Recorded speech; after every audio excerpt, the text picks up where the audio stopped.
ನಮಸ್ಕಾರ ವೀಕ್ಷಕರೇ, ರೇಸ್ ಡಾಟ್ಗೆ ಸ್ವಾಗತ. ನಾನು ರಮ್ಯಾ ಜೋಶಿ.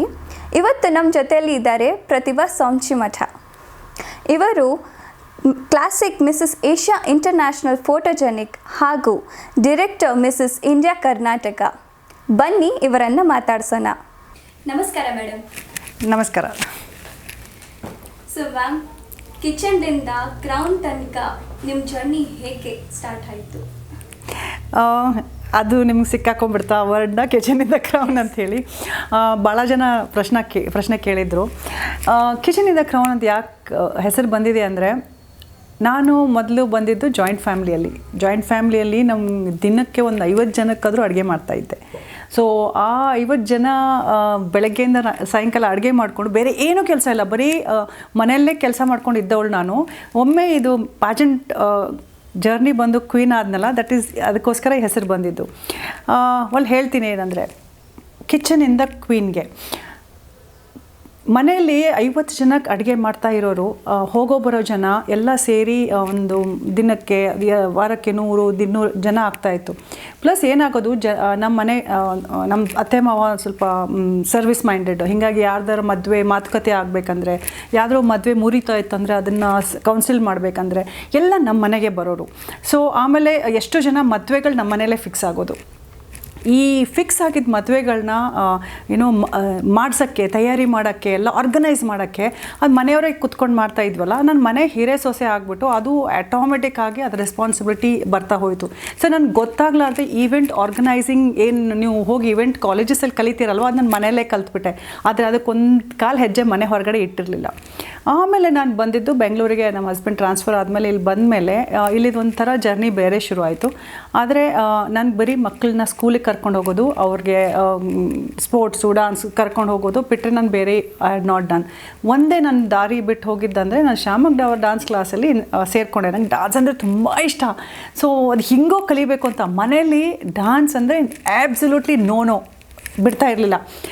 ಕಳುವಲ್ಲೇ ಹೋಗ್ತಾ ಇದ್ದೆ. ನಮ್ಗೆ ಹೇಳ್ತಿರ್ಲಿಲ್ಲ ಮನೇಲಿ, ಗೊತ್ತಿಲ್ಲ ಅಂತ. ನನ್ನ ಮಗಳದನ್ನ ನಾನು ಕ್ಲಾಸಿಗೆ ಹೋದಾಗ ನಮ್ಮ ಹಸ್ಬೆಂಡ್ ಏನಾದರೂ ಮನೆಗೆ ಬಂದರೆ ಇಮ್ಮಿಡಿಯೇಟ್ಲಿ ಕಾಲ್ ಮಾಡಿ ಹೇಳೋಳು, ಡ್ಯಾಡೀಸ್ ಹೋಮ್ ಅಂತೇಳಿ. ನಾನು ಅವಾಗ ಹೋಗಿ ತರಕಾರಿ ತೊಗೊಂಡು ತರಕಾರಿ ಹೋದವ್ರ ಥರ ಬರ್ತಾಯಿದ್ದೆ. ಸೊ ಹಿಂಗೆ ಕಳುವಲ್ಲೇ ಹೋಗ್ಬಿಟ್ಟು ಡ್ಯಾನ್ಸ್ ಕ್ಲಾಸಿಗೆ ಒಂದು ಮಾಡ್ತಾಯಿದ್ದೆ. ಅದು ಸಿಕ್ಕಾಕೊಂಡು ಬೈಸ್ಕೊಂಡು ಎಲ್ಲ ಕತೆ ಆಗೋಗಿದೆ. ಬಟ್ ಒಂದು ದಿವಸ ಹೀಗೆ ಟಿ ವಿ ನೋಡ್ತಾ ಇರ್ಬೇಕಾದ್ರೆ dance India dance super moms Zee ಟಿ ವಿದು ಅಡ್ವರ್ಟೈಸ್ಮೆಂಟ್ ಬರ್ತಾಯಿತ್ತು. ನನ್ನ ಮಗಳು ನೋಡಿ, ಏನೋ ಮಾಡಬೇಕು ಅಂತೀಯ, ಬೇರೆಯವ್ರಿಗೆಲ್ಲ ನೀವು ಮಾಡಿ ಸಾಧಿಸಿ ಅಂತಂತೀರ, ನೀನು ಮನೇಲೇ ಕೂತ್ಕೊಂಡಿದ್ಯಾ, ಇದೊಂದು ಅಪಾರ್ಚುನಿಟಿ ಇದೆ, ಯಾಕೆ ಟ್ರೈ ಮಾಡಬಾರ್ದು ಅಂದು. ನನಗೆ ಅವಾಗ ಸುಮಾರು ಆಗಲೇ 48-49 ವಯಸ್ಸು. ನಾನು ಅಂದೆ, ನಮ್ಮ ವಯಸ್ಸವ್ರು ಯಾರು ಹೋಗ್ತಾರೆ ಅಂತ. ಅಯ್ಯೋ, age is just a number ಅಂತ ನೀನೇ ಕಲಿಸ್ಕೊಡ್ತೀಯ ನಮಗೆ, ಎಲ್ರಿಗೂ ಉಪದೇಶ ಮಾಡ್ತೀಯಾ, ನೀನು ಯಾಕೆ ಅದನ್ನು ಮಾಡಲ್ಲ, ಪ್ರಾಕ್ಟೀಸ್ ಮಾಡೋದಿಲ್ಲ, ಬರೀ ಪ್ರೀಚಿಂಗ್ ಅಷ್ಟೇನಾ ಅಂದ್ಲು. ಅವಳಿಗೋಸ್ಕರ ಅವಳಿಗೆ ತೋರಿಸ್ಕೊಡೋಕ್ಕೆ, ಅಂದರೆ ಯಾವತ್ತೂ ಹಿಂಜರಿಬಾರ್ದು, ಏನು ಮಾಡಬೇಕು ಅಂತೀರ ಮಾಡಿ ತೋರಿಸ್ಬೇಕು ಅನ್ನೋದು ಒಂದೇ, ಅವಳಿಗೆ ತೋರಿಸೋಕೆ ಒಂದೇ ಕಾರಣಕ್ಕೆ ನಾನು ಅಪ್ಲೈ ಮಾಡಿದೆ ಸೂಪರ್ ಮಾಮ್ಸ್ ಡ್ಯಾನ್ಸ್ ಕಾಂಪಿಟೇಷನ್ಗೆ. ಅದು ಹೆಂಗಾಯಿತು ಅಂದರೆ, ಇಲ್ಲಿ ಕರ್ನಾಟಕದಲ್ಲಿ ಕ್ಲಿಯರ್ ಆಗಿ ನಾನು ನ್ಯಾಷನಲ್ಸ್ ಮುಂಬೈ ಸ್ಟುಡಿಯೋ ರೌಂಡಿಗೆ ಸೆಲೆಕ್ಟ್ ಆದೆ. ಸೊ ಅಲ್ಲಿ ಸೆಲೆಕ್ಟ್ ಆದಮೇಲೆ, ಬಿಕಾಸ್ ನಾನು ಶ್ಯಾಮಕ್ ಡವರ್ ಸ್ಟೂಡೆಂಟ್ ಇದ್ದಿದ್ದರಿಂದ ನಮಗೆ ಎಲ್ಲ ಥರ ಡ್ಯಾನ್ಸಸ್ ಕಲಿಸಿದ್ರು. And at the age of 49 I think ನಾನು ಕಾರ್ಟ್ ವೀಲಿಂಗಿಂದ ಹಿಡ್ಕೊಂಡು ಚಾಲೆಂಜ್ ಎಲ್ಲ ಮಾಡಬೇಕು ಅಂತ ರೋಲ್ಸ್ ಎಲ್ಲ ಮಾಡ್ತಾಯಿದ್ದೆ. ಸೊ ಅಲ್ಲಿ ವೆನ್ ಐ ವೆಂಟ್ ದೇರ್, ಜನ ನೋಡಿದ್ರಲ್ಲ, ಆಮೇಲೆ ಸೆಲೆಕ್ಟ್ ಮಾಡಬೇಕಾದ್ರೆ ಈ ರಿಯಾಲಿಟಿ ಶೋಸಲ್ಲಿ ಬೇರೆ ಬೇರೆ ಕ್ಯಾಟಗರೀಸ್ನ ಎತ್ತುತ್ತಾರೆ. ಅವಾಗ ಸುಮಾರು 50 ವರ್ಷ ಇವಳಿಗೆಲ್ಲ ಡ್ಯಾನ್ಸ್ ಬರುತ್ತೆ ಅಂತ. ಆ್ಯಕ್ಚುಲಿ ಎವ್ರಿ ವೀಕ್ ಒಂದ್ಸಲ ನಂಗೆ ಬರೋದು, ಡಿಫ್ರೆಂಟ್ ಸ್ಟೈಲ್ನ ಮಾಡಿ ಕಳಿಸಿ ಅಂದರೆ ಪ್ರೀ ಸ್ಕ್ರೀನಿಂಗಲ್ಲಿ I was already good. But ಅಲ್ಲಿಗೆ ಹೋದಾಗ ಏನಾಯಿತು, the reality shows fundas happened and on the stage ನಮಗೆ ಭಾರತಿ ಡ್ಯಾನ್ಸ್ ಮಾಡಿದವರು ಎಲ್ಲರೂ ಡ್ಯಾನ್ಸರ್ಸ್ ಆಗಲ್ಲ ಅಂದ್ಬಿಟ್ಟು ಅದೊಂಥರ ಮನಸ್ಸಿಗೆ ಹತ್ತು. ಯಾಕಂದರೆ ನಮ್ಮ ಕಡೆ, ನಮ್ಮ ಸೌತ್ ಇಂಡಿಯನ್ ಈ ಫ್ಯಾಮಿಲೀಸಲ್ಲಿ ಭಾರತ ಡ್ಯಾನ್ಸಸ್ಸೇ ಇಲ್ಲ. ಇವಾಗೇನೋ ತರ್ತಾ ಇದ್ದಾರೆ. ಬಟ್ ನಾನು ಮದುವೆಗಿದ್ದು 87ಅಲ್ಲಿ, ನಮಗೆಲ್ಲಿ ಭಾರತಿ ಡ್ಯಾನ್ಸ್, ನಮಗೆ ಮದುವೆಗೆ ರೆಡಿಯಾಗಿ ಹೋಗಿ ಕೂತ್ರೇ ದೊಡ್ಡದು. ಸೊ ನನಗೆ ಅದು ಭಾಳ ನೋವು ಹಾಕ್ಕೊಂಡು ಹೊರಗಡೆ ಬಂದಾಗ ಮಿಸಸ್ ಇಂಡಿಯಾ ಕಾಂಪಿಟೇಷನ್ ನೋಡಿದೆ. ಸೊ ಅಪ್ಲೈ ಮಾಡೋಣ ಅಂತ ಅಪ್ಲೈ ಮಾಡಿದೆ. So this is just a short distance. I am telling you, ನಾನು ಕಿಚನಿಂದ ಬಂದು ಡಾನ್ಸ್ಗೆ ಹೋಗೋಣ ಅಂತ ಹೋದರೆ ಅಲ್ಲಿ ಮನಸ್ಸು ನೋಸ್ಕೊಂಡ್ಬಂದು ಹೋಗಲಿ, ಎಲ್ಲೂ ಬೇಡ, ಇದಕ್ಕಾದರೂ ಹೋಗೋಣ ಅಂತ ಹೋಗ್ಬಿಟ್ಟು ಇಲ್ಲಿ ಜರ್ನಿ ನಾನು ಸ್ಟಾರ್ಟ್ ಆಗೋಯಿತು. ಸೊ ಇದ್ರದ್ದೊಂದು ಜರ್ನಿ ದೊಡ್ಡ ಕತೆ ಇದೆ. ಬಿಕಾಸ್ ಮನೇಲಿ ಡ್ಯಾನ್ಸಿಗೆ ಹೋಗಬೇಡ ಅಂತ ಅಂದವರು ಫ್ಯಾಷನ್ ಮಾಡೆಲ್ ಕಳಿಸೋದು ತುಂಬ ದೂರ. ನಾನು ಫಸ್ಟ್ ಟೈಮ್ ಪ್ಯಾಜೆಂಟಿಗೆ ಹೋಗಬೇಕಾದ್ರೂ ಅಷ್ಟೇ, ನನ್ನ ಮಗಳಿಗೆ ನನ್ನ ಮಗನಿಗೆ ಇಬ್ಬರಿಗೆ ಗೊತ್ತಿತ್ತು ನಾನು ಪ್ಯಾಜೆಂಟ್ಗೆ ಹೋಗ್ತಾಯಿದ್ದೀನಿ ಅಂತ. ಮನೇಲಿ ಯಾರಿಗೂ ಹೇಳಿರಲಿಲ್ಲ. ಹೇಳಿದರೆ ಹೋಗಬೇಡ ಅಂತಾರೆ. ಹೋಗಬೇಡ ಅಂದಮೇಲೆ ಹೋಗೋಕ್ಕೆ ಬರಲ್ಲ. ಸೊ ಹೇಳ್ದೆ ಹೋಗ್ಬಿಟ್ರೆ, ಸೊ ಅದನ್ನೊಂದು ಏನೋ ಗಟ್ಟಿ ಮನಸ್ಸು ಮಾಡಿಕೊಂಡು ಬಟ್ಟೆಗಳನ್ನ ದುಡ್ಡಿರಲಿಲ್ಲ, ಅದಕ್ಕೆ ಮಗಳು ಸೇಮ್ ಹೈಟ್, ಹೀಗಾಗೆಲ್ಲ ಮಗಳ ಬಟ್ಟೆನ ಅಡ್ಜಸ್ಟ್ ಮಾಡಿಕೊಂಡು ಪ್ಯಾಕ್ ಮಾಡಿಕೊಂಡು ನಾಳೆ ಬೆಳಗ್ಗೆ ಫ್ಲೈಟಿಗೆ ಹೋಗ್ಬೇಕು. ಪೂನೆಯಲ್ಲಿತ್ತು, ಹೋಗಬೇಕು ಅಂದರೆ ನೈಟ್ ಹೇಳಿದೆ, ನಮ್ಮ ಅತ್ತೆ ಮಾವನೂ ಇದ್ದರು, ನಮ್ಮ ಹಸ್ಬೆಂಡ್ ಇದ್ದರು, ಹೀಗೆ ಮಿಸಸ್ ಇಂಡಿಯಾಗೆ ಅಪ್ಲೈ ಮಾಡಿದ್ದೀನಿ, ಹೋಗ್ತಾಯಿದ್ದೀನಿ ಅಂತ. ಅವರು ಇನ್ನು ನೈಟ್ ಆಗಿದೆ, ಇನ್ನೇನು ಹೇಳೋದು, ನಾಳೆ ಬೆಳಗ್ಗೆ ಆದಮೇಲೆ ವಿಲ್ ಹ್ಯಾಂಡಲರ್ ಅಂತ ಪಾಪ ಸುಮ್ಮನೆ ಇದ್ದರು ಅನಿಸುತ್ತೆ. ಬೆಳಗ್ಗೆ ಅವ್ರು ಹೇಳೋದ್ರೊಳಗಡೆ I was had gone. So ಬಂದಮೇಲೆ ಸಖತ್ತಾಗಿ ಬೈಸ್ಕೊತೀನಿ ಅಂದ್ಕೊಂಡೆ. ಬಟ್ ಫಸ್ಟ್ ಟೈಮ್ ನಾನು ಹೋದಾಗ ಫಸ್ಟ್ ರನ್ನರ್ ಅಪ್ ಗೆದ್ಕೊಂಬಂದಿದ್ದೆ. ಬಟ್ ಏನೋ ಎಲ್ಲರೂ ಎಲ್ಲ ಮೀಡಿಯಾದಲ್ಲಿ ಹಾಕಿಸಿ ಅಂತ ಇದ್ದರು. ವಾಪಸ್ ಬಂದೆ, ಗಪ್ಚುಪ್ಪಿದ್ದೆ, ಯಾರೂ ಏನೂ ಮಾತಾಡಲಿಲ್ಲ. ಬಟ್ ಏನಾಯಿತು ಅಂದರೆ ಮೆತ್ತಿಗೆ ಈ ಮೀಡಿಯಾದಲ್ಲಿ ಪ್ರತಿಭಾ ಸಂಶಿಮಠ್ ಅಂತ ಹೆಸರು ಏನು ಬರೋಕ್ಕೆ ಶುರು ಆಯ್ತಲ್ಲ, ಆ ಪ್ರಾಫಿಟ್ ನನಗೆ ಬರಲಿಲ್ಲ, ನಮ್ಮ ಹಸ್ಬೆಂಡಿಗೆ ಬಂತು. ಅವ್ರ ಆಫೀಸಲ್ಲಿ ಎಲ್ಲ ಹೋದ್ರು, ಸಂಶಿಮಠ್ ಅನ್ಕೋ ಸರ್, ಪ್ರತಿಭಾ ಸಂಶಿಮಠ್ ಯಾರು ಅಂತ ಕೇಳೋರು. ನಮ್ಮ ವೈಫ್ ಅನ್ಕೋ, ಓ ಸರ್ ಬನ್ನಿ ಸರ್ ಕೂತ್ಕೊಳ್ಳಿ ಅಂತ. ಅವ್ರಿಗೆ ಬೆಲೆ ಸಿಗೋಕ್ಕೆ ಶುರು ಆಯಿತಾ, ಅವ್ರಿಗಲ್ಲಿ ಬೆಲೆ ಸಿಗೋಕ್ಕೆ ಶುರು ಆಯಿತು, ನನಗೆ ಫ್ರೀಡಮ್ ಸಿಗೋಕ್ಕೆ ಶುರು ಆಯಿತು. ಹೀಗಾಗಿ ನನಗೆ ಬರೀ ನಾನಷ್ಟೇ ಅಲ್ಲ, ನನಗೆ ನನ್ನ ಜರ್ನಿಯಲ್ಲಿ ಬರೀ ಉತ್ತರ ಭಾರತದವ್ರು ಹೆಣ್ಮಕ್ಳೇ ಬರ್ತಾಯಿದ್ರು, ದಕ್ಷಿಣ ಭಾರತದವ್ರು ಯಾರೂ ಬರ್ತಿರ್ಲಿಲ್ಲ. ಅದನ್ನೊಂದು ನೋಡಿ ಬಹಳ ನೋವಾಗಿತ್ತು. ನನಗೆ ಈ ಫ್ರೀಡಮ್ ಯಾವಾಗ ಶುರು ಆಯಿತೋ, ನಮ್ಮ ದಕ್ಷಿಣ ಭಾರತದ ಹೆಣ್ಮಕ್ಳಿಗೂ ನಾವು ಯಾಕೆ ಮಾಡಬಾರ್ದು ಈ ವೇದಿಕೆನ ಅಂತ ಹೇಳಿಬಿಟ್ಟು ಮಿಸಸ್ ಇಂಡಿಯಾ ಕರ್ನಾಟಕನ ಪ್ರಾರಂಭ ಮಾಡಿಕೊಂಡೆ. ಮನೆಯಿಂದ ಹೊರಗೆ ತರೋದು, ಮೋಟಿವೇಟ್ ಮಾಡೋದು, ಆ ಥರ ಇನ್ನೂ ಮಾಡ್ತಾ ಇದ್ದೀರಾ? ಅದು ನಮ್ಮದು ಪಯಣ ಏನು ಯಾವತ್ತೂ ಬಂದಾಗಲ್ಲ. ನಾನು ಮದುವೆಯಾಗಿ ಹೊಸದಾಗಿ ಹೋದಾಗ ಬೆಂಗಳೂರಿಂದ ಹೋಗಿದ್ದು, ಸ್ಪೋರ್ಟ್ಸ್ಮನ್ ಇದ್ದೆ. ನಮ್ಮದು ಒಂಥರ ಆರ್ಥೋಡಾಕ್ಸ್ ಫ್ಯಾಮ್ಲಿ. ಅಲ್ಲಿ ಹೋಗಿ ಅದು ಸೆಟ್ಟಾಗಿ ನಾನು ಎಲ್ಲರ ಜೊತೆ ನಗ್ತಾ ಮಾತಾಡಿಕೊಂಡು ನಾನು ಮಾಡೋದು ನೋಡಿ ನಮ್ಮ ಮತ್ತೆ ಫ್ರೆಂಡ್ಸ್ ಬರೋರು. ಅವ್ರು ನನಗೆ ಬಂದು, ನಮ್ಮ ಸೊಸೆಗೆ ಒಂಚೂರು ಹೇಳ್ಕೊಡು, ಅವಳು ಯಾರ ಜೊತೆನೂ ಹಚ್ಕೊತಾ ಇಲ್ಲ ಅಂತ ಹೇಳೋರು. ಆವಾಗ ಅವ್ರ ಸೊಸೆಯರಿಗೆ ಮಾತಾಡೋಕ್ಕೆ ಶುರು ಮಾಡಿದಾಗ ನಾನೇ ಚಿಕ್ಕಳು, ನಾನು ಬರೀ 20 ವರ್ಷದವಳಿದ್ದೆ, ನಾನೇನು ಅಡ್ವೈಸ್ ಮಾಡಲಿ, ಎಷ್ಟೋ ಜನ ಸೊಸೆಯರು ನನಗಿಂತ ದೊಡ್ಡವರಿದ್ದರು. ಆವಾಗ ನಾನು ಏನು ಮಾಡೋಕ್ಕೆ ಶುರು ಮಾಡಿದೆ, ಸುಮ್ಮನೆ ಮಾತಾಡೋಕ್ಕೆ ಶುರು ಮಾಡಿದೆ. ಅಂದರೆ ಇವ್ರು ಏನು ಪ್ರಾಬ್ಲಮ್ ಅಂತ ಕೇಳೋಕ್ಕೆ ಶುರು ಮಾಡಿದೆ.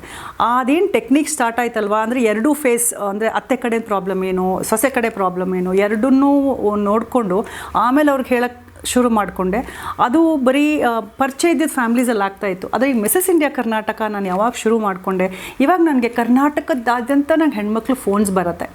ಅವ್ರಿಗೆ ಎಷ್ಟು ಆಸೆ ಈ ಗ್ಲ್ಯಾಮರ್ ಫೀಲ್ಡಿಗೆ ಬರೋಕ್ಕೆ, ತಾವು ಆ್ಯಕ್ಟ್ರೆಸ್ ಥರ ಶೋ ಆಫ್ ಮಾಡೋಕ್ಕೆ. ಇವಾಗೇನೋ ರೀಲ್ಸ್ ಎಲ್ಲ ಬಂದು ಸ್ವಲ್ಪ ಎಲ್ಲಿರ್ತಾರೆ ಅಲ್ಲೇ ಫೇಮಸ್ ಆಗ್ತಾರೆ. ಅದು ಈಗೊಂದು 2-3 ವರ್ಷದ ಹಿಂದ್ಗಡೆ ಅದು ಯಾವುದೂ ಆಪ್ಷನ್ ಇರಲಿಲ್ಲ. ಈ ಗ್ಲ್ಯಾಮರ್ ಇಂಡಸ್ಟ್ರಿಗೆ ಹೊರಗಡೆ ಬಂದ್ರೇ ಅವ್ರಿಗೆ ತೋರಿಸ್ಕೊಳಕ್ಕಾಗ್ತಾಯಿತ್ತು. ಅವ್ರು ತುಂಬ ಆಸೆ. ಆದರೆ ಏನು ಗೊತ್ತಾ, ಈ ಮನೆ ಹೆಣ್ಮಕ್ಳಿಗೆ ಬಿಡಲ್ಲ, ಗಂಡಾರು ಬಿಡಲ್ಲ, ಅತ್ತೆ ಮಾವಾದರೂ ಬಿಡಲ್ಲ. ಸೊ ಅವ್ರಿಗೆ ಆಸೆ ಬರೋಕ್ಕೆ, ಆದರೆ ರಿಸ್ಟ್ರಿಕ್ಷನ್ಸ್. ಸೊ ಈಗ ನನಗೆ ಮೊದಲಿಂದನೂ ಅತ್ತೆ ಮತ್ತು ಸೊಸೆಗೆ ಎರಡೂ ಸ್ಟಡಿ ಮಾಡಿ ಕಲಿಸ್ಕೊಟ್ಟು ಅಭ್ಯಾಸ ಇತ್ತಲ್ಲ, ಆ ಟೆಕ್ನಿಕ್ನ ಇಲ್ಲಿ ಅಪ್ಲೈ ಮಾಡೋಕ್ಕೆ ಶುರು ಮಾಡಿದ್ದೀನಿ. ಏನು ಹೇಳ್ತೀನಿ ಹೆಣ್ಮಕ್ಳಿಗೆ ಅಂದರೆ, ನಿಮ್ಮ ಕನಸಿದೆಯಾ ಬರೋಕ್ಕೆ ಬನ್ನಿ, ಆದರೆ ಜಗಳಾಡಿಕೊಂಡು ಅಥವಾ ಮನೆಯಲ್ಲೇ ಮುರ್ಕೊಂಡು ಬರಬೇಡಿ. ಅದ್ರದ್ದು ಒಂದು ರೀತಿ ಇರುತ್ತೆ. ಮನೇಲಿರೋರ್ದು ಎಲ್ಲರದು ಮನೋಭಾವನೆ ಅರ್ಥ ಮಾಡ್ಕೊಳ್ಳಿ. ಅತ್ತೆಗೆ ಏನು ಇಷ್ಟ, ಮಾವಂಗೆ ಏನು ಇಷ್ಟ, ಮನೇಲಿ ಮೈದನ ಇದ್ದಂದರೆ ಹಿಂಗೆ ಇಷ್ಟ, ಗಂಡಂಗೆ ಏನು ತುಂಬ ಇಷ್ಟ, ಏನು ಇಷ್ಟ ಇಲ್ಲ, ಇವನ್ನೆಲ್ಲ ನೀವು ಸೈಕಲಾಜಿಕಲ್ ಸ್ಟಡಿ ಮಾಡಬೇಕಾಗತ್ತೆ. ಇವು ಸೈಕ್ಯಾಟ್ರಿ ಕಲಿಯೋರಿಗೆಲ್ಲ ಹೇಳ್ಕೊಡ್ತಾರೆ. ಬಟ್ ನಾವು ನಮ್ಮ ಹೆಣ್ಮಕ್ಳಿಗೆ ಸಿಂಪಲಾಗಿ ಹೇಳ್ಕೊಡೋದಂದರೆ ಎಲ್ಲರಿಗೂ ಏನೇನು ಬೇಕು, ಏನೇನು ಬೇಡ, ಏದಿಷ್ಟ ಯಾವುದಿಷ್ಟ ಇಲ್ಲ ಅಂತ ವೆರಿ ಇಂಪಾರ್ಟೆಂಟ್ ಟು ಸ್ಟಡಿ. ನಾವು ಯಾಕಂದರೆ ಮದುವೆ ಮಾಡ್ಕೊಂಡು ಹೋದ ತಕ್ಷಣ ಏನಂತೀವಿ, ಟೇಕನ್ ಫಾರ್ ಗ್ರಾಂಟೆಡ್, ನನ್ನ ಗಂಡ ಹಂಗೆ ನೋಡ್ಕೋಬೇಕು, ನನಗೆ ಇದನ್ನು ಕೊಡಬೇಕು ಅಂತ. ಗಂಡನೂ ಹಾಗೆ ವಿಚಾರ ಮಾಡ್ತಾನೆ. ಆದರೆ ಸೇಮ್ ನೀವು ಇನ್ನೊಂದು ಕಂಪ್ನಿಗೆ ಜಾಬ್ ಅಪ್ಲೈ ಮಾಡಿದಾಗ ಏನು ಮಾಡ್ತೀರಾ, ನೀವು ಜಾಬ್ ಅಪ್ಲೈ ಮಾಡಿದ ತಕ್ಷಣ ಐ ಆಮ್ ವರ್ಕಿಂಗ್, ನನಗೆ ಪ್ರಮೋಷನ್ ಬರಬೇಕು, ನನಗೆ ಸ್ಯಾಲ್ರಿ ಬರಬೇಕು ಅಂತೀರಾ? ಇಲ್ಲ ಅಲ್ಲ, ನೀವು ಏನು ಮಾಡ್ತೀರಾ, ಕಷ್ಟಪಡ್ತೀರಾ, ನೀವು ಪ್ರೂವ್ ಮಾಡ್ತೀರಾ. ಆಮೇಲೆ ನಿಮ್ಮದು ಟ್ಯಾಲೆಂಟ್ ಏನಿದೆ ಅದನ್ನು ಶೋಕೇಸ್ ಮಾಡಿದಾಗ ಮಾತ್ರ ನೀವು ಬೆಳಿತೀರಾ. ಅದನ್ನು ಜಾಬಿಗೆ ಅಷ್ಟೇ ಸೀಮಿತ ಇಡಬಾರ್ದು, ಒಂದು ಫ್ಯಾಮ್ಲಿಗೂ ಅಪ್ಲೈ ಮಾಡಬೇಕು. ಫ್ಯಾಮ್ಲಿಯಲ್ಲಿ ನೀವು ಬೆಳಿಬೇಕು, ನಿಮಗೂ ಏನಾದರೂ ಸಾಧಿಸಬೇಕು ಅಂತಿತ್ತಂದರೆ ಅದನ್ನು ನೀವು ಮನೆಯಲ್ಲಿ ಪ್ರೂವ್ ಮಾಡಬೇಕಾಗತ್ತೆ. ಪ್ರೂವ್ ಹೇಗೆ ಮಾಡ್ತೀರಾ, ಎಲ್ಲರನ್ನೂ ಸ್ಟಡಿ ಮಾಡ್ಕೊಳ್ಳಿ. ನೀವು ಆಫೀಸಲ್ಲಿ ಏನು ಮಾಡ್ತೀರಾ, ಬಾಸ್ ಮೂಡ್ ಹೆಂಗಿದೆ, ಬಾಸ್ ಹೆಂಗಿದ್ದಾರೆ ಅಂತ ಹೆಂಗೆ ವಿಚಾರ ಮಾಡ್ತೀರಲ್ಲ, ಹಾಗೆ ಸೇಮ್ ಅಪ್ಲಿಕೇಶನ್ ಇಲ್ಲಿ father in law, mother in law ಅಥವಾ ಗಂಡಂದು ವಿಚಾರ ಮಾಡಿಕೊಂಡು ಆ ತಕ್ಕಂಗೆ ನೀವು ಮ್ಯಾನಿಪ್ಯುಲೇಟ್ ಮಾಡಿಕೊಂಡು ನಿಮ್ಗೆ ಏನು ಬೇಕೋ ಇಡಬೇಕು. ಹೆಣ್ಮಕ್ಳು ಭಾಳ ಕೆಲವರು ಸ್ಮಾರ್ಟ್ ಇದ್ದಾರೆ. ಬಂಗಾರ ಬೇಕಾ, ಏನಂತಾರೆ, ಅಯ್ಯೋ ಊಸಿ ಪೂಸಿ ಮಾಡಿ ಚೆನ್ನಾಗಿರೋ ಅಡುಗೆ ಮಾಡಿ ಖುಷಿ ಇಟ್ಕೊಂಡು ನನಗೆ ಒಂದು ನೆಕ್ಲೆಸ್ ಬೇಕು ಅಂತ ಕೇಳ್ತಾರಲ್ಲ, ಅದೇ ಥರ ಬರೀ ನೆಕ್ಲೆಸ್ಗೆ, ದುಡ್ಡಿಗೆ, ಟ್ರಾವೆಲ್ಗೆ ಸೀಮಿತ ಇಡಬೇಡಿ. ನಿಮ್ಮದು ಒಂದು ಕನಸಿರುತ್ತೆ, ನಿಮಗೂ ಏನಾದರೂ ಜೀವನದಲ್ಲಿ ಮಾಡಬೇಕು ಅಂತ ಆಸೆ ಇರುತ್ತಲ್ಲ, ಅದನ್ನು ಮುಂದೆ ಇಟ್ಕೊಂಡು ಸಣ್ಣದಾಗಿ ಮಾಡ್ಕೊಂಡು ಹೋಗಿ ಅಂತ ಕಲಿಸ್ಕೊಡ್ತಾ ಇದ್ದೀನಿ. ಬಹಳ ಜನ ಮಾಡಿದ್ದಾರೆ, ಯಾಕಂದರೆ ಯಾರ ಮನೇಲಿ ಬಿಡ್ತಾ ಇರಲಿಲ್ಲ, ಅವ್ರು ಬಂದು ನಮ್ಮ ಪ್ಯಾಜೆಂಟಲ್ಲಿ ಪಾರ್ಟಿಸಿಪೇಟ್ ಅಷ್ಟೇ ಮಾಡಲಾರ್ದೆ ಮನೆಗೆ ವಾಪಸ್ ಹೋದ್ಮೇಲೆ ಸೋಷಿಯಲ್ ಸರ್ವಿಸ್ ಮಾಡಿಕೊಂಡು ತಮ್ಮ ಸುತ್ತಮುತ್ತಲ ಇರೋ ಹೆಣ್ಮಕ್ಳನ್ನೂ ಎಬ್ಸೋಕ್ಕೆ ಪ್ರಯತ್ನ ಮಾಡ್ತಾ ಇದ್ದಾರೆ. ಅದನ್ನು ನೋಡಿ ತುಂಬ ಖುಷಿ ಆಗುತ್ತೆ. ಯಾಕಂದರೆ ಇವಾಗ ಇಷ್ಟು ದಿವಸ ನಾವು 1-to-1 ಮಾಡ್ತಾ ಇದ್ದೆ, ಇವಾಗ ಅದು ಜಾಸ್ತಿ ಆಗ್ತಾ ಇದೆ, ಎಲ್ರಿಗೂ ಹಬ್ತಾ ಇದೆ. ಆಮೇಲೆ ನಾವು ಸಪೋರ್ಟ್ ಮಾಡಿದ ಹೆಣ್ಮಕ್ಳು ಮುಂದೆ ಮತ್ತೆ ಸಪೋರ್ಟ್ ಮಾಡ್ತಾ ಇದ್ದಾರಲ್ಲ, ಅದು ತುಂಬ ಖುಷಿ ಆಗ್ತಾ ಇದೆ ನನಗೆ. ನಿಮ್ಮದು ಫಸ್ಟ್ ಪ್ಯಾಜೆಂಟ್ ಎಕ್ಸ್ಪೀರಿಯನ್ಸ್ ಹೆಂಗಿತ್ತು? ಓಕೆ, ನಾನು ಶಾರ್ಟಾಗಿ ಕೇಳದೆ ಹೋಗಿದ್ದೆ ಅಂತ. ಓಕೆ, ನನಗೆ ಫಸ್ಟ್ ಅಪ್ಲೈ ಮಾಡಿದಾಗ ಬ್ಯೂಟಿ ಪ್ಯಾಜೆಂಟ್ ಅಂದರೆ ಏನೂ ಗೊತ್ತಿರಲಿಲ್ಲ, ರ್ಯಾಂಪ್ ವಾಕು ಅಂದರೆ ಏನು ಗೊತ್ತಿರಲಿಲ್ಲ, ಏನೋ ಹುಚ್ಚು ಹೋಗಬೇಕು ಮಾಡಬೇಕು ಅಂತ ಅಪ್ಲೈ ಮಾಡಿದೆ. ಯಾಕಂದ್ರೆ ಸಾಧಿಸಬೇಕು ಅಂತ ನನ್ನ ತಲೆಯಲ್ಲಿತ್ತು. ನನ್ನ ಮಗಳ ಬಟ್ಟೆನೆಲ್ಲ ಸೆಟ್ ಮಾಡಿಕೊಂಡು ಪ್ಯಾಕ್ ಮಾಡ್ಕೊಂಡು ಹೋದೆ. ಅಲ್ಲಿ ಹೋದಾಗ ಐ ಆಮ್ ಲೈಕ್, ಏನಂತೀರ, ಹಳ್ಳಿ ಹುಡುಗಿ ಥರ. ಈ ಸಿಟಿ ಕಾಲೇಜಸ್ ಹಳ್ಳಿ ಹುಡುಗಿ ಬಂದರೆ ಹೇಗಿರುತ್ತೆ ಅದೇ ಥರ ನಂದು. ಅಲ್ಲಿ ನೋಡಿದ್ರೆ ಕೆಲವರು ತುಂಬ ಟ್ರೈನ್ ಆಗಿ ಸ್ಟೈಲಾಗಿ ಬಂದು ಅವ್ರು ನೋಡಿಬಿಟ್ರೆ ಒಂದಿಷ್ಟು 6 ಇಂಚಸ್ ಪಾಯಿಂಟೆಡ್ ಹೀಲ್ಸು, ಇಷ್ಟಿಷ್ಟೇ skirts, stylish, full makeup, hair style ಮಾಡಿಕೊಂಡು.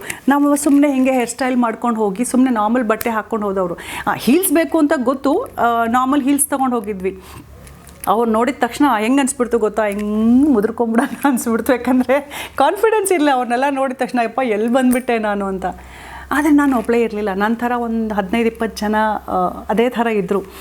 ಅವರೆಲ್ಲ ಸ್ಮಾರ್ಟಾಗಿ ಹೋಗ್ತಿರ್ಬೇಕಾದ್ರೆ ನಾವು ಹಿಂದೆ ಕುತ್ಕೊಂಡು ನೋಡೋದು. ಅದು ಎದಕ್ಕಾದ್ರೂ ಕರೆದ್ರೆ ನಾನು ಹೋಗ್ತಿದ್ದೆ, ಮಾತಾಡಿ ಬರ್ತಿದ್ದೆ. ಅದೊಂದು 10 ಜನ ಅವ್ರ ಮುಂದೆ ನಾವು ಮಾತಾಡಿದ್ರೆ ಹೆಂಗಿರತ್ತೆ ಅಂತ ಹೋಗ್ತಾ ಇರಲಿಲ್ಲ. ಅವ್ರನ್ನ ಹುರಿದುಂಬ್ಸೋಕ್ಕೆ ಶುರು ಮಾಡಿದೆ. ಅಯ್ಯೋ ಅವ್ರೇನು ತಿಂತಾರ, ನಿಮ್ಮ ಹರ್ಕೊಂಡು ತಿಂತಾರ, ಹೋಗಿ ಮಾತಾಡಿ ಬನ್ನಿ ಹೋಗಿ ಅಂತ ಪುಷ್ ಮಾಡಿ ಎನ್ಕರೇಜ್ ಮಾಡಿ ಕಳ್ಸೋಕ್ಕೆ ಶುರು ಮಾಡಿದೆ. ಹೀಗಾಗಿ ಏನಾಯಿತು, ಒಂದೇ ದಿವಸದಲ್ಲಿ ಈ ಲೂಸರ್ಸ್ ಗ್ಯಾಂಗದ್ದು ಹೀರೋಯಿನ್ ಆಗಿಬಿಟ್ಟೆ. ಸೊ ಒಂಥರ ಆಮೇಲೆ ಒಂದು ಗ್ಯಾಂಗದ್ದು ನೀ ಲೀಡ್ ಮಾಡೋಕ್ಕೆ ಶುರು ಮಾಡಿದೆ, ಅದೊಂಥರ ಕಾನ್ಫಿಡೆನ್ಸೇ ಬೇರೆ ಬರುತ್ತೆ. ಸೊ ಯಾವುದೇ ಬಟ್ಟೆ ಹಾಕಲಿ, ಹೆಂಗೆ ಹಾಕ್ಕೊಳ್ಳಿ, ನಮ್ಮದು ಬಿಂದಾಸಾಗಿ ವಾಕ್ ಮಾಡೋಕ್ಕೆ ಶುರು ಮಾಡಿದ್ವಿ. Next day on stage choreography ನಮ್ಮ ಡೈರೆಕ್ಟರ್ ಹೇಳ್ಕೊಡ್ತಾಯಿದ್ರು. ನಾವು ಶಾಮಕ್ಕಲ್ಲಿ ಕಲ್ತಿರೋದ್ರಿಂದ ನನ್ನ ಡಿಸಿಪ್ಲೀನು, ಕೌಂಟ್ಸು ಅದೆಲ್ಲ I was very good. So ಏನಾಯಿತು, ಅವ್ರಿಗೆ ಒಂದು ಸ್ವಲ್ಪ ಏನೋ ಟೆಕ್ನಿಕಲ್ ಇಶ್ಯೂ ಆಯಿತು, ಮ್ಯೂಸಿಕ್ ಅದಕ್ಕೆ ಹ್ಯಾಂಡಲ್ ಮಾಡ್ತಾಯಿದ್ದೆ. ನಾನು ಇಮ್ಮಿಡಿಯೇಟ್ಲಿ ಬಂದುಬಿಟ್ಟು ಕಮಾನ್ 5, 6, 7, 8 ಹಿಂಗೆ ಮಾಡಿ ಅಂತ ಶುರು ಮಾಡಿದ ತಕ್ಷಣ ಯಾರು ಹೆಣ್ಮಕ್ಳು ಸ್ಟೈಲ್ ಆಫ್ ಮಾಡ್ತಾಯಿದ್ರು ಅವ್ರು ಕೂಡ ಪ್ರತಿಭಾ ತೋರಿಸ್ಕೊಡು, ಪ್ರತಿಭಾ ಮಾಡಿಕೊಡು, ಹೆಲ್ಪ್ ಮಾಡು ಅನ್ನೋಕ್ಕೆ ಶುರು ಮಾಡಿದರು. ಸೊ ಆವಾಗ ಒಂದು ನಾನು ಕಲ್ತಿದ್ದೇನೆಂದರೆ, ಏನೂ ನೀವು ಗೊತ್ತಿಲ್ಲದೆ ಹೋದ್ರೂ ನಿಮ್ಮಲ್ಲಿ ಇರೋದು ಅದು ಒಂದು ಯಾವುದು ಪಾಸಿಟಿವ್ ಇರುತ್ತಲ್ಲ, ಅದನ್ನು ನೀವು ಉಪಯೋಗಿಸ್ಕೊಂಡು ನೀವು ಸಖತ್ತಾಗಿ ಏರ್ಬೋದು ಅಂತ. ನಾನು ಏನೂ ಗೊತ್ತಿಲ್ಲದೆ ಹೋದವಳು ಫಸ್ಟ್ ಟೈಮ್ ಫಸ್ಟ್ ರನ್ನರ್ ಆಗಿ ಬಂದೆ. ಸೊ ನನಗೆ ಪ್ಯಾಜೆಂಟ್ ಏನು ಗೊತ್ತಿಲ್ಲ. ಆಮೇಲೆ ನೀವು ಈ ಆನ್ಲೈನ್ ಮೇಲೆ ಹೋದರೆ ಏನೂ ಸಿಗಲ್ಲ ನಿಮಗೆ, ಯಾವ ಪ್ಯಾಜೆಂಟಲ್ಲಿ ಏನಾಗುತ್ತೆ ಅಂತ ಏನೂ ಸಿಗಲ್ಲ. ಸೊ ಅಲ್ಲಿ ಹೋಗಿ ಅದ್ರ ಮೇಲೆ ಜಿಗ್ದಾಗಲೇ ಗೊತ್ತಾಗೋದು ಏನೇನು ನಡೆಯುತ್ತೆ ಅಂಥೇಳಿ. ಬಟ್ ಯಾವಾಗ ಅಲ್ಲಿ ಹೋಗ್ತೀವಿ, ಇವು ನೋಡ್ತೀರಾ ಬೇರೆ ಕಂಟ್ರೀಸಲ್ಲಿ ರೇಸಿಸಮ್ ಬರುತ್ತೆ, ಕಾಂಪಿಟೇಷನ್ಸ್ ಇರತ್ತೆ ಅಂತ. ಈ ಪ್ಯಾಜೆಂಟ್ಸ್ಗಳಲ್ಲಿ ಸಖತ್ತಾಗಿರುತ್ತೆ. ಅದ್ರಲ್ಲಿ ನೀವು ಈಜ್ಕೊಂಡು ಹೊರಗೆ ಬಂದಾಗ ನಿಮ್ಮ ತಲೆಯಲ್ಲಿ ಏನು ಭಾವನೆ ಬರುತ್ತೆ ಅಂದರೆ, ನನಗೇನು ಗೊತ್ತಿಲ್ಲ ಅಂದರೂ ಪರವಾಗಿಲ್ಲ, ನಾನು ಜೀವನದಲ್ಲಿ ಸಾಧಿಸ್ತೀನಿ ಅನ್ನೋ ಧೈರ್ಯ ಒಂದು ಗ್ಯಾರಂಟಿ ಬರುತ್ತೆ. ಸೊ ಅಲ್ಲಿಂದ ಹೊರಗಡೆ ಬಂದಾಗ ಅದೊಂದು ಧೈರ್ಯ ನಂಗೆ ಸಖತ್ತಾಗಿ ಬಂದ್ಬಿಡ್ತು. ನೀವು ಫಸ್ಟ್ ಟೈಮ್ ಪೀಚೆಂಟ್ ಆರ್ಗನೈಸ್ ಮಾಡ್ತಿರಲ್ಲ, ಅವಾಗ ರಿಯಾಕ್ಷನ್ ಹೇಗಿತ್ತು, ಎಲ್ಲ ಸಿನಾರಿಯೋ ಹೇಗಿತ್ತು? ಓಕೆ, 2016ರಲ್ಲಿ ಫಸ್ಟ್ ಟೈಮ್ ಮಾಡಿದೆ. ನಾನು ಸ್ಟಾರ್ಟ್ ಮಾಡಿದಾಗ ನನಗೆ ಹೆಣ್ಮಕ್ಳು ಬರ್ತಾರೋ ಇಲ್ಲೋ ಅಂದ್ಕೊಂಡಿದ್ದೆ. ಆ್ಯಕ್ಚುಲಿ ಆಡಿಷನ್ಸಿಗೆ ಆರ್ಗನೈಸ್ ಮಾಡಲ್ಲಿ ಹೋಗಿ ಕೂತ್ಕೊಂಡಾಗ ರಿಯಲೈಸ್ ಆಯಿತು ಎಷ್ಟು ಜನ ಹೆಣ್ಮಕ್ಳಿಗೆ ಇಂಥದ್ರೊಳಗೆ ಕಾಲಿಡಬೇಕು ಅಂತ ಆಸೆ ಇದೆ ಅಂತಂದರೆ ಅಷ್ಟು ಜನ ಬಂದಿದ್ದರು ಆಡಿಷನ್ಸಿಗೆ.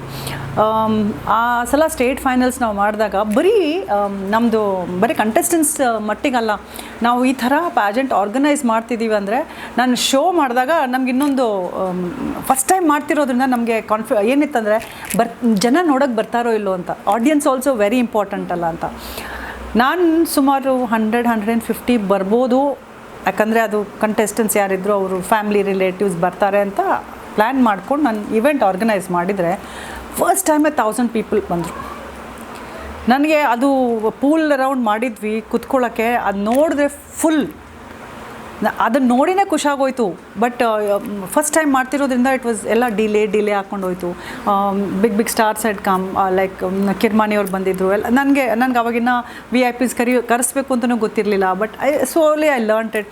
ದ ಫಸ್ಟ್ ಮೇಜರ್ ಪ್ರಾಬ್ಲಮ್ ಅಂದು ಈವೆಂಟ್ ಮಾಡಿದಾಗ, ಮದುವೆಗಳು ಮಾಡಿ ಅಭ್ಯಾಸ, ಆದರೆ ಈವೆಂಟ್ ಮಾಡಬೇಕು ಅಂದರೆ ಅದಕ್ಕೆ ದುಡ್ಡು ಬೇಕಾಗತ್ತೆ, ಅದಕ್ಕೆ ಪ್ರೊಡಕ್ಷನ್ ಅನ್ನೋದೊಂದು ಇರುತ್ತೆ, ಅದಕ್ಕೂ ಸೌಂಡ್ ಆ್ಯಂಡ್ ಲೈಟಿಂಗ್ ಅಂತೊಂದು ಇರುತ್ತೆ, ಅಥವಾ ಅಡ್ವರ್ಟೈಸ್ಮೆಂಟ್ ಮಾಡಬೇಕು. ಈ ಥರ ಏನೂ ನನಗೆ ಗೊತ್ತಿಲ್ಲ. ಮೀಡಿಯಾನ ಕರಿಬೇಕು, ಏನೂ ಗೊತ್ತಿಲ್ಲ. ಅದು ಹೆಂಗೆ ಒಂದು 6 ಮಂತ್ಸಲ್ಲಿ ಒಂದೊಂದನ್ನೇ ಕಲ್ಕೊಂಡು ಹೋದೆ ಅಂದರೆ ನನಗೆ ಇವತ್ತು ಜ್ಞಾಪಕ ಇದೆ. ಮನೇಲಿ ಹೋಗಿ ಒಂದು ಸಲ ಗೋಡೆ ಬಡ್ಕೊಂಡು ಅಳ್ಕೊಂಡು ತೆಳಗಡೆ ಇದ್ದೆ, ಹೆಂಗೆ ಮಾಡ್ತೀನಿ ನಾನು ಈವೆಂಟ್ನ ಅಂಥೇಳಿ. ಸೊ ಬಿಕಾಸ್ ಎಲ್ಲ ಈವೆಂಟ್ಸ್ ಮಾಡ್ಬೇಕಾದ್ರೆ ಸ್ಪಾನ್ಸರ್ಸ್ ಎತ್ತುತ್ತಾರೆ. ನಂಗೆ ಸ್ಪಾನ್ಸರ್ಶಿಪ್ ಯಾರ ಕಡೆ ಕೇಳಿ ಅಂತಂತಾರೆ. ಕೇಳೋಕ್ಕೆ ಹೋಗ್ಬಿಟ್ರೆ ನೀವು ಲಾಸ್ಟ್ ಇಯರ್ ಮಾಡಿ ತೋರಿಸಿ ಅಂತಂತಾರೆ. ನಂಗೆ ಲಾಸ್ಟ್ ಇಯರ್ ಮಾಡಿಲ್ಲ, first time I am doing ಅಂತ. ಸೊ ಇಷ್ಟು ಕಷ್ಟ ಆಗೋಯ್ತು ನನಗೆ. ಬಟ್ ಲಕ್ಕಿಲಿ ನಮ್ಮ ಸಿಸ್ಟರ್ ಪ್ರಫುಲ್ಲಾ, ನಮ್ಮ ಹಸ್ಬೆಂಡು ಬ್ಯಾಕ್ ಬೋನ್ ಎಲ್ಲ ಮಾಡ್ತಾ ಇದೆಯಾ, ಮಾಡಿ let's see next time how it happen ಅಂತಂದರು.